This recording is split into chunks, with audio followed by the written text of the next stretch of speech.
ವೀರರಾಣಿ ಬೆಳವಡಿ ಮಲ್ಲಮ್ಮಳ ಆರಾಧ್ಯ ದೇವ ಗ್ರಾಮದ ಶ್ರೀ ವೀರಭದ್ರೇಶ್ವರ ಜಾತ್ರಾ ಮಹೋತ್ಸವ ಶನಿವಾರ ದಿನಾಂಕ 9/5/2026ರಿಂದ ಸೋಮವಾರ ದಿನಾಂಕ 18/5/2026ರವರೆಗೆ ಅದ್ದೂರಿಯಾಗಿ ಜರುಗಲಿದೆ. ಮೇ 15ರಂದು ಶುಕ್ರವಾರ ಗ್ರಾಮ ದೇವಿಯರಿಗೆ ಉಡಿ ತುಂಬುವ ಕಾರ್ಯಕ್ರಮ ಜರುಗುವುದು. ಸಾಯಂಕಾಲ 5 ಗಂಟೆಗೆ ಕುಸ್ತಿಕನ ಪೂಜೆ ಮಾಡಲಾಗುವುದು. ಜಾತ್ರೆಯ ಐತಿಹಾಸಿಕ ಹಿನ್ನೆಲೆ: ಸಾವಿರ ಇತಿಹಾಸ ಹೊಂದಿದ ಶ್ರೀ ವೀರಭದ್ರೇಶ್ವರ ದೇವಾಲಯ ಕಾಲಾಂತರ ರಾಜ ಈಶಪ್ರಭು ಆಳ್ವಿಕೆಯಲ್ಲಿ ಜೀರ್ಣೋದ್ಧಾರಗೊಂಡಿತು. ಸರ್ವಧರ್ಮಗಳ ಸಮನ್ವಯ ರಾಣಿ ಮಲ್ಲಮ್ಮಳ ಆರಾಧ್ಯ ದೈವ ಶ್ರೀ ವೀರಭದ್ರೇಶ್ವರ ದೇವಾಲಯ ಶ್ರದ್ಧಾ ಕೇಂದ್ರವಾಗಿದೆ. ಜಾತ್ರೆಯ ಹಿನ್ನೆಲೆಯಲ್ಲಿ ಹಿಂದೂ ಮುಸ್ಲಿಂ ಭಾವೈಕ್ಯತೆಯ ತವರೂರು ಮಲ್ಲಮ್ಮನ ಬೆಳವಡಿಯ ಗ್ರಾಮದ ಮನೆಗಳಲ್ಲಿ ಸಂಭ್ರಮ ಮನೆ ಮಾಡಿದೆ. ಎಲ್ಲ ಸಮುದಾಯದವರು ಭಾಗವಹಿಸಿ ಭಕ್ತಿ ಮೆರೆಯುತ್ತಿದ್ದಾರೆ. ಸ್ಥಳೀಯ ವೀರಕ್ತ ಮಠದ ಪೂಜ್ಯರು ಪ್ರತಿ ವರ್ಷ ಜಾತ್ರೆಯ ದಿನಾಂಕ ನಿಗದಿಗೊಳಿಸುತ್ತಾರೆ. ತುರಾಯಿ ಮನೆತನದವರು ತೇರಿನ ಹಗ್ಗ ವ್ಯವಸ್ಥಿತವಾಗಿ ಕಟ್ಟುತ್ತಾರೆ. ರಾಯಜಿ ಮನೆತನದವರು ತೇರಿನ ಗಾಲಿಯ ಕೀಲ ಸ್ವಚ್ಛಗೊಳಿಸಿ ಗಾಲಿಗಳಿಗೆ ಜೋಡಿಸುತ್ತಾರೆ. ಮುಲ್ಲಾಗಳು ತೇರಿನ ಕಳಸವನ್ನು ಸ್ವಚ್ಛವಾಗಿ ಬೆಳಗಿ ಮಸೀದಿಯಲ್ಲಿಟ್ಟು ಪೂಜೆ ಸಲ್ಲಿಸಿ ಶ್ರೀ ವೀರಭದ್ರ ದೇವರಿಗೆ ಮುಟ್ಟಿಸುತ್ತಾರೆ. ದೊಡ್ಡ ತೇರಿನ ಮುಂದೆ ಸಂಬಾಳ್ಪುರವಂತರು ಒಡಪು ಹೇಳುತ್ತಾ ಸಾಗುತ್ತಾರೆ. ರೊಟ್ಟಯ್ಯನವರ ಮಠ ಶ್ರೀಗಳು ಶ್ರೀ ವೀರಭದ್ರ ದೇವರ ಮೂರ್ತಿಯನ್ನು ಹಿಡಿದು ರಥದಲ್ಲಿ ಸಾಗುತ್ತಾರೆ. ಪರಮನಾಯ್ಕರ್ ಬಂಧುಗಳು ಖಡ್ಗ ಹಿಡಿದು ಸಾಗಿದರೆ, ಕರಿಕಟ್ಟಿ ಮತ್ತು ಹಕ್ಕರಿಕೆ ಬಂಧುಗಳು ವೀರಭದ್ರ ದೇವರ ವಿವಿಧ ಕಾರ್ಯಕ್ರಮಗಳಲ್ಲಿ ಭಾಗವಹಿಸಿ ಪಲ್ಲಕ್ಕಿಯನ್ನು ವ್ಯವಸ್ಥೆ ಮಾಡುತ್ತಾರೆ.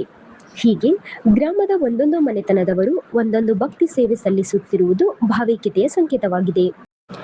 ದಿನನಿತ್ಯ ವೀರಭದ್ರೇಶ್ವರ ಮೂರ್ತಿಯನ್ನು ಬೆಳಿಗ್ಗೆ ಹುಡುಗನ ರೂಪ, ಮಧ್ಯಾಹ್ನ ಯುವಕನ ರೂಪ ಹಾಗೂ ಸಂಜೆ ಅಜ್ಜನ ರೂಪದಲ್ಲಿ ಅಲಂಕರಿಸಿ ಪೂಜೆ ಸಲ್ಲಿಸುವ ಸಂಪ್ರದಾಯವಿದೆ. ಶ್ರೀ ವೀರಭದ್ರೇಶ್ವರ ಗುಗ್ಗಳೋತ್ಸವ ಸಮಯದಲ್ಲಿ ಗ್ರಾಮದ ಪತ್ತಾರ್, ಹುಂಬಿ, ಬಡಿಗೆ, ವಾಲಿ, ಗುಗ್ರಿ, ಹಕ್ಕರಿಕೆ ಮನೆತನದವರು ಗುಗ್ಗಳ ಹೊಂದಿದ ಉರಿಯ ಕೊಡ ಹಿಡಿದು ಬರುವರು.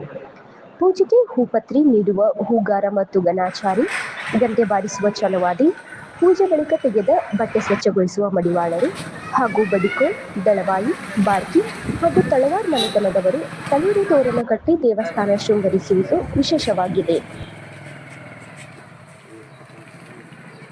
ವೀರರಾಣಿ ಬೆಳವಡಿ ಮಲ್ಲಮ್ಮ ಗ್ರಾಮದ ಶ್ರೀ ವೀರಭದ್ರೇಶ್ವರ ದೇವಾಲಯದ ಆವರಣದಲ್ಲಿ ಜಾತ್ರಾ ಭಿತ್ತಿಪತ್ರಗಳನ್ನು ಜಾತ್ರಾ ಕಮಿಟಿಯವರು ಬಿಡುಗಡೆಗೊಳಿಸಿದರು. ದಿನಾಂಕ 9/5/2026ರಿಂದ 18/5/2026ರವರೆಗೆ ಶ್ರೀ ವೀರಭದ್ರೇಶ್ವರ ಜಾತ್ರೆ ಅದ್ದೂರಿಯಾಗಿ ಜರುಗುವುದು.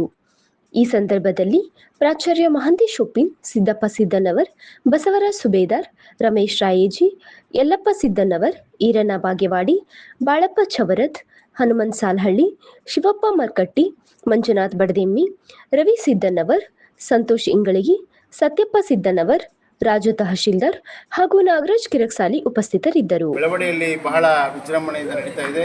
ಬರುವ ಶನಿವಾರ 9/5/2026ರಿಂದ 18/5/2026ರವರೆಗೆ ಅತಿ ವಿಜೃಂಭಣೆಯಿಂದ ನಮ್ಮ ನಾಡಿನ ಆರಾಧ್ಯವಾಗಿರತಕ್ಕಂಥ ಶ್ರೀ ವೀರಭದ್ರೇಶ್ವರ ಜಾತ್ರೆಯು ಅತ್ಯಂತ ಅದ್ದೂರಿಯಾಗಿ ಬೆಳವಡಿಯಲ್ಲಿ ನಡೀತಾ ಇದೆ.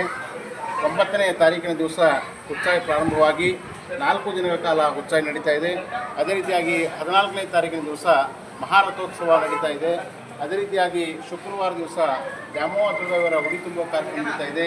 ಅದೇ ರೀತಿಯಾಗಿ 18ನೇ ತಾರೀಕಿನ ದಿವಸ ಮಹಾರಥ ಮರಳಿ ಬರುವಂಥ ಒಂದು ಕಾರ್ಯಕ್ರಮ ನಡೀತಾ ಇದೆ. ಪ್ರತಿದಿನ 10 ದಿನಗಳ ಕಾಲ ಸಾಯಂಕಾಲ ಪೂಜ್ಯರ ಆಶೀರ್ವಚನ ಕಾರ್ಯಕ್ರಮ ಹಾಗೂ ಸಂಜೆಯ ರಸಮಂಜರಿ ಕಾರ್ಯಕ್ರಮ ನಡೀತಾ ಇದ್ದಾವೆ. ಅದರ ಜೊತೆಗೆ ಕುಸ್ತಿ ಕಾರ್ಯಕ್ರಮಗಳು ಹಾಗೂ ನಾಟಕ ಕಾರ್ಯಕ್ರಮಗಳು, ಅನೇಕ ಕಾರ್ಯಕ್ರಮಗಳು ಈ ಒಂದು ಕಾರ್ಯಕ್ರಮ ನಡೀತಾ ಇದ್ದಾವೆ. ಈ ಒಂದು ಕಾರ್ಯಕ್ರಮಕ್ಕೆ ನಮ್ಮೂರಿನ ಸಕಲ ಸದ್ಭಕ್ತರು ತಮ್ಮ ಮನದಿಂದ ಸೇವೆಯನ್ನು ಸಲ್ಲಿಸಿ ಈ ಒಂದು ಜಾತ್ರೆಯಲ್ಲಿ ಪಾಲ್ಗೊಳ್ಳಬೇಕು. ನಮ್ಮೂರಿನಲ್ಲಿ ಒಂದು ಪದ್ಧತಿ ಬೆಳೆದುಕೊಂಡು ಬಂದಿದೆ.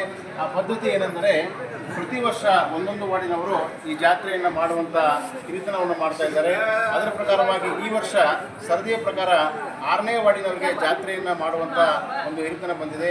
ಆ ಕಾರಣವಾಗಿ 6ನೇ ವಾರ್ಡಿನ ಎಲ್ಲ ಹಿರಿಯರು ಅತ್ಯಂತ ತನುಮನ ದಳದಿಂದ ಊರಿನ ಎಲ್ಲ ಭಕ್ತರನ್ನು ಕೂಡಿಸಿಕೊಂಡು ತನುಮನ ದಳದಿಂದ ಈ ಒಂದು ಜಾತ್ರೆಯನ್ನು ಅದ್ದೂರಿಯಾಗಿ ಮಾಡ್ತಾ ಇದ್ದಾರೆ.